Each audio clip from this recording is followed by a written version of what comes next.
कुरान मजीद का 20वां सूरा सूरह ताहा।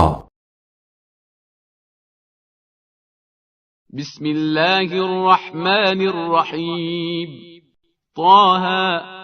ما أنزلنا عليك القرآن لتشقى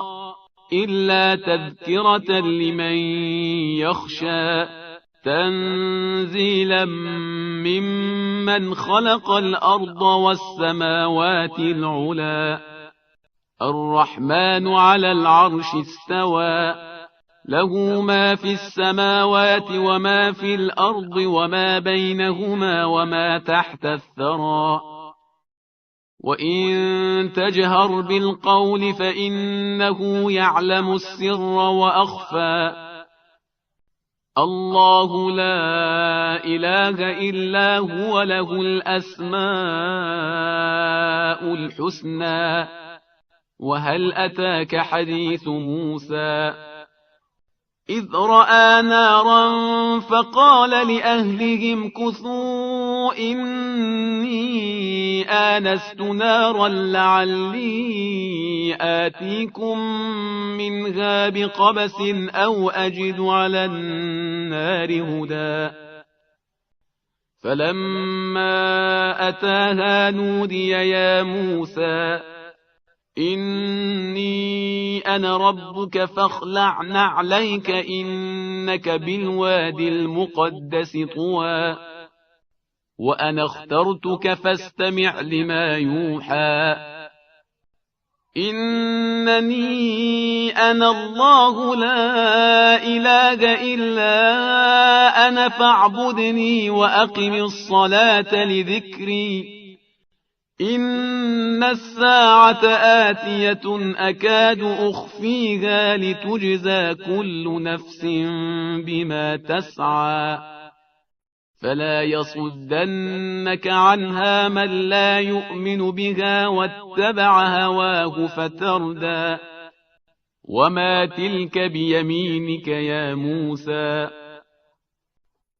قال هي عصاي أتوكأ عليها وأهش بها على غنمي ولي فيها مآرب أخرى قال ألقها يا موسى فألقاها فإذا هي حية تسعى قال خذها ولا تخف سنعيدها سيرتها الأولى واضمم يدك إلى جناحك تخرج بيضاء من غير سوء آية أخرى لنريك من آياتنا الكبرى اذهب إلى فرعون إنه طغى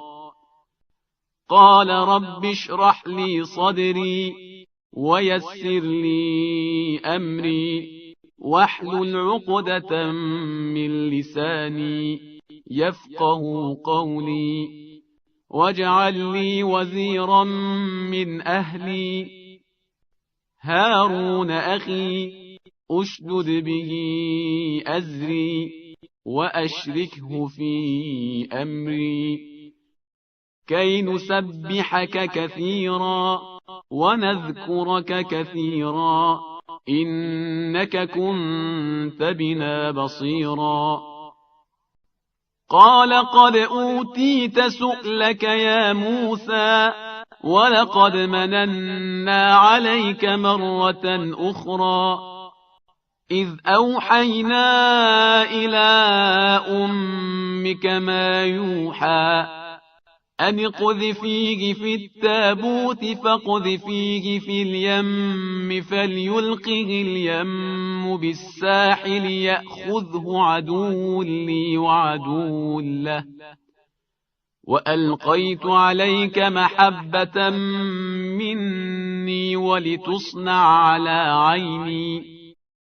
إذ تمشي أختك فتقول هل أدلكم على من يكفله فرجعناك إلى أمك كي تقر عينها ولا تحزن وقتلت نفسا فنجيناك من الغم وفتناك فتونا فلبثت سنين في أهل مدين ثم جئت على قدري يا موسى واصطنعتك لنفسي اذهب أنت وأخوك بآياتي ولا تنيا في ذكري اذهبا إلى فرعون إنه طغى فقولا له قولا لينا لعله يتذكر أو يخشى قالا ربنا إننا نخاف أن يفرط علينا أو أن يطغى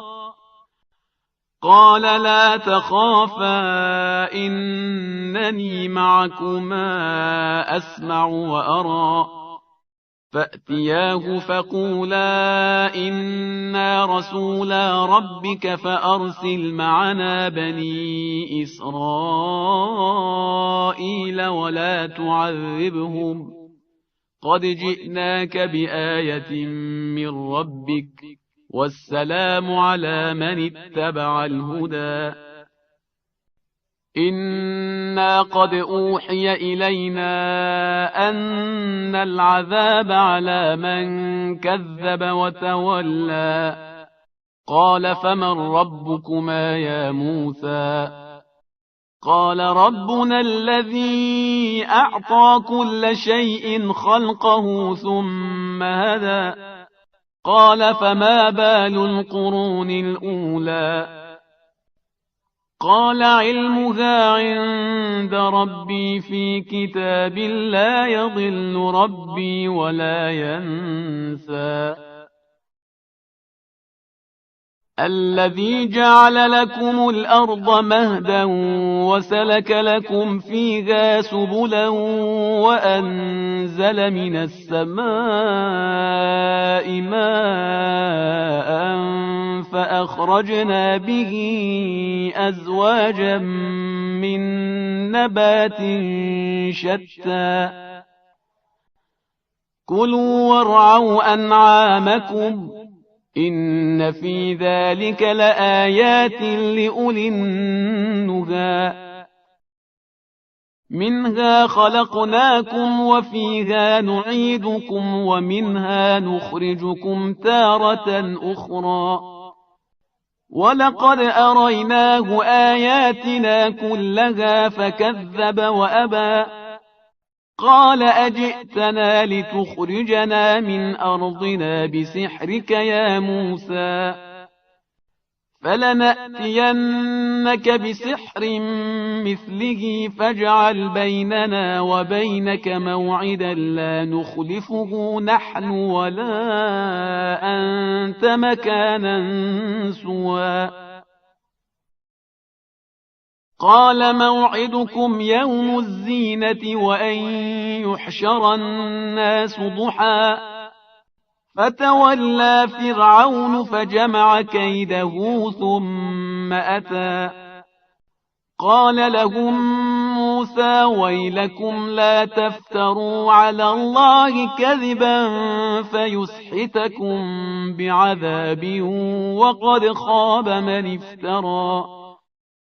فتنازعوا أمرهم بينهم وأسروا النجوى قالوا إن هذان لساحران يريدان أن يخرجاكم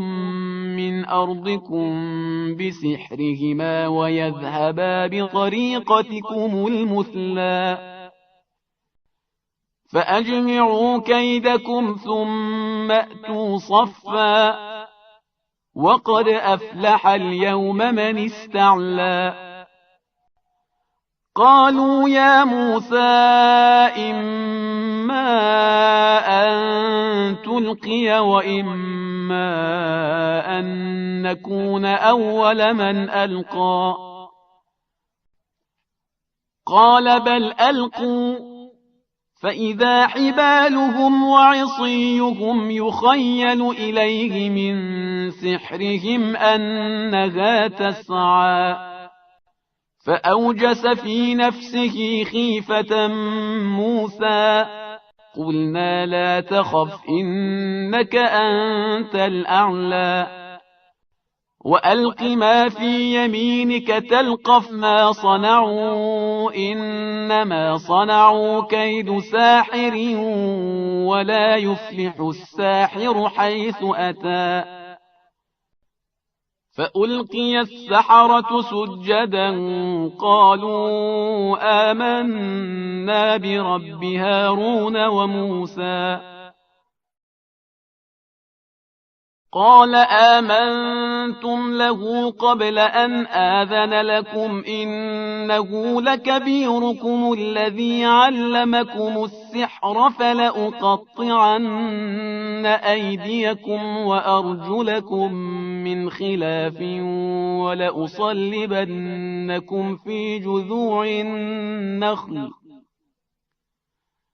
ولأصلبنكم في جذوع النخل ولتعلمن أينا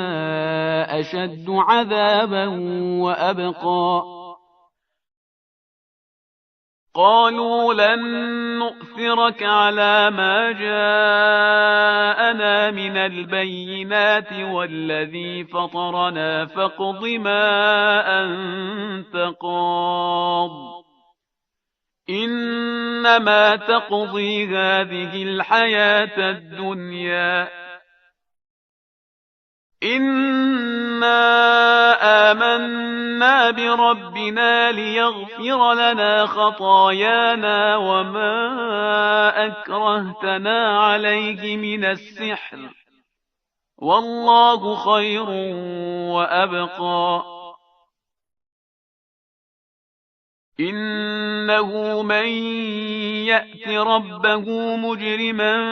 فإن له جهنم لا يموت فيها ولا يحيا ومن يأته مؤمنا قد عمل الصالحات فأولئك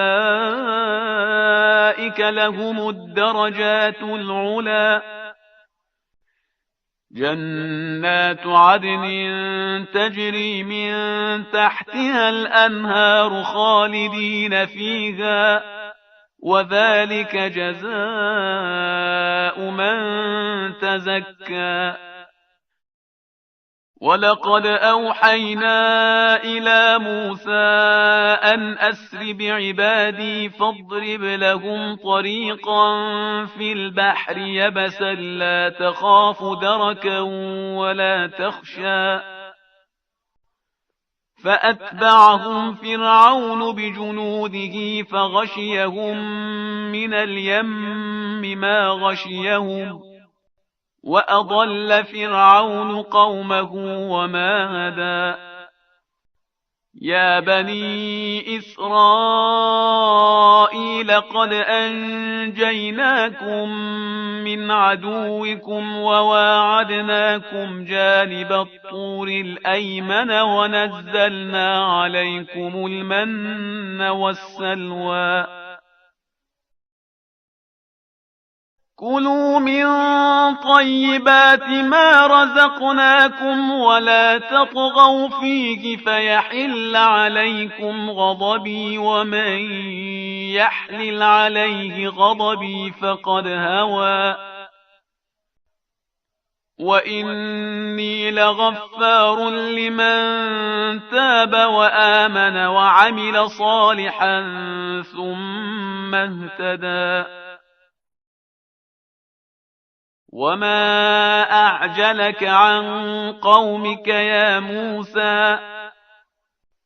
قال هم أولئك على أثري وعجلت إليك رب لترضى قال فإنا قد فتنا قومك من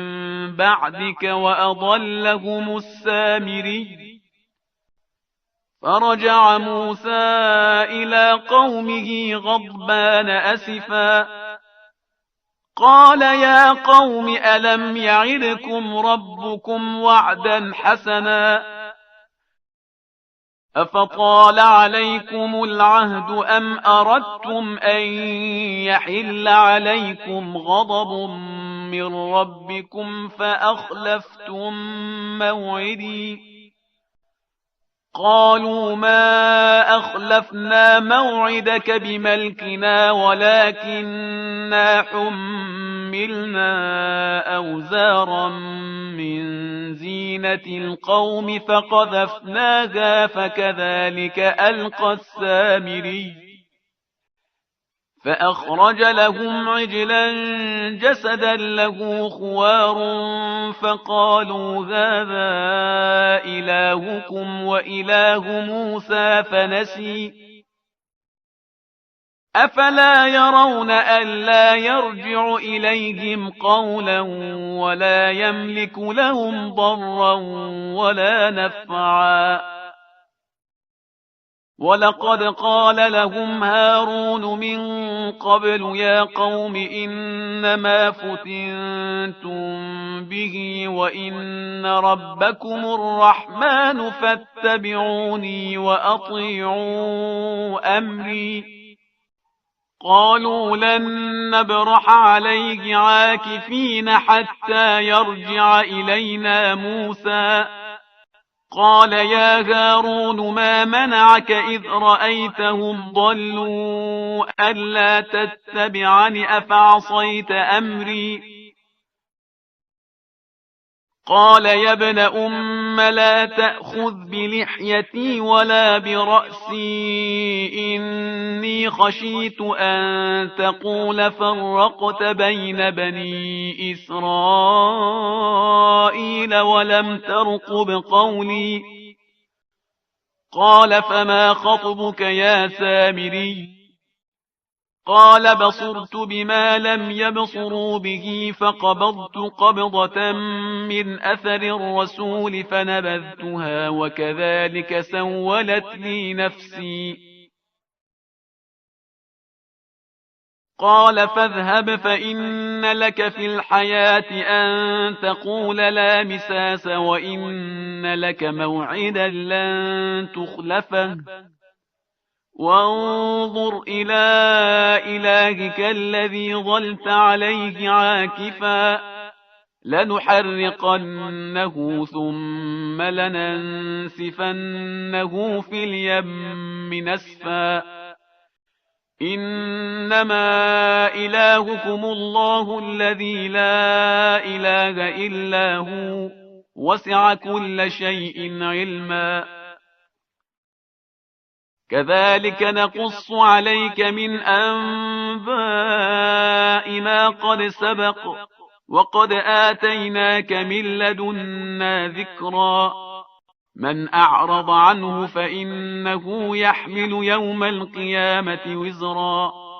خالدين فيه وساء لهم يوم القيامة حملا يوم ينفخ في الصور ونحشر المجرمين يومئذ زرقا يتخافتون بينهم إن لبثتم إلا عشرا نحن أعلم بما يقولون إذ يقول أمثلهم طريقة إن لبثتم إلا يوما ويسألونك عن الجبال فقل ينسفها ربي نسفا فيذرها قاعا صفصفا لا ترى فيها عوجا ولا أمتا يومئذ يتبعون الداعي لا عوج له وخشعت الأصوات للرحمن فلا تسمع إلا همسا يومئذ لا تنفع الشفاعة إلا من أذن له الرحمن ورضي له قولا يعلم ما بين أيديهم وما خلفهم ولا يحيطون به علما وعنت الوجوه للحي القيوم وقد خاب من حمل ظلما ومن يعمل من الصالحات وهو مؤمن فلا يخاف ظلما ولا هضما وكذلك أنزلناه قرآنا عربيا وصرفنا فيه من الوعيد لعلهم يتقون أو يحدث لهم ذكرا فتعالى الله الملك الحق ولا تعجل بالقرآن من قبل أن يقضى إليك وحيه وقل رب زدني علما ولقد عهدنا إلى آدم من قبل فنسي ولم نجد له عزما وإذ قلنا للملائكة اسجدوا لآدم فسجدوا إلا إبليس أبى فقلنا يا آدم إن هذا عدو لك ولزوجك فلا يخرجنكما من الجنة فتشقى إن لك ألا تجوع فيها ولا تعرى وأنك لا تظمأ فيها ولا تضحى فوسوس إليه الشيطان قال يا آدم هل أدلك على شجرة الخلد وملك لا يبلى فأكلا منها فبدت لهما سوآتهما وطفقا يخصفان عليهما من ورق الجنة وعصى آدم ربه فغوى ثم اجتباه ربه فتاب عليه وهدى قال اهبطا منها جميعا بعضكم لبعض عدو فإما يأتينكم مني هدى فمن اتبع هداي فلا يضل ولا يشقى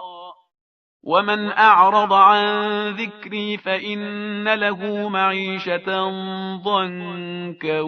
ونحشره يوم القيامة أعمى قال رب لم حشرتني أعمى وقد كنت بصيرا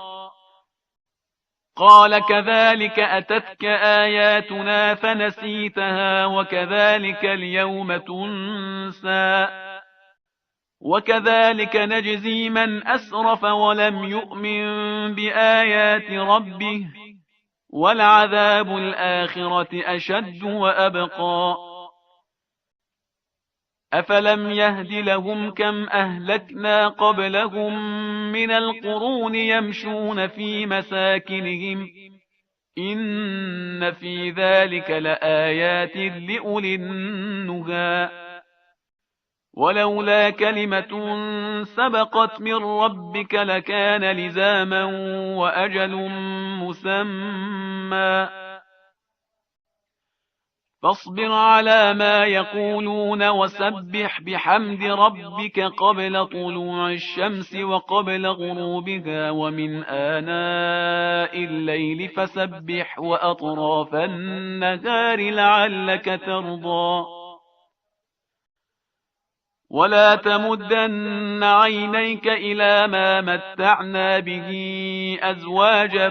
منهم زهرة الحياة الدنيا لنفتنهم فيه ورزق ربك خير وأبقى وأمر أهلك بالصلاة واصطبر عليها لا نسألك رزقا نحن نرزقك والعاقبة للتقوى وقالوا لولا يأتينا بآية من ربه أولم تأتهم بينة ما في الصحف الأولى ولو أنا أهلكناهم بعذاب من قبله لقالوا ربنا لولا أرسلت إلينا رسولا فنتبع آياتك من قبل أن نذل ونخزى قل كل متربص فتربصوا فستعلمون من أصحاب الصراط السوي ومن اهتدى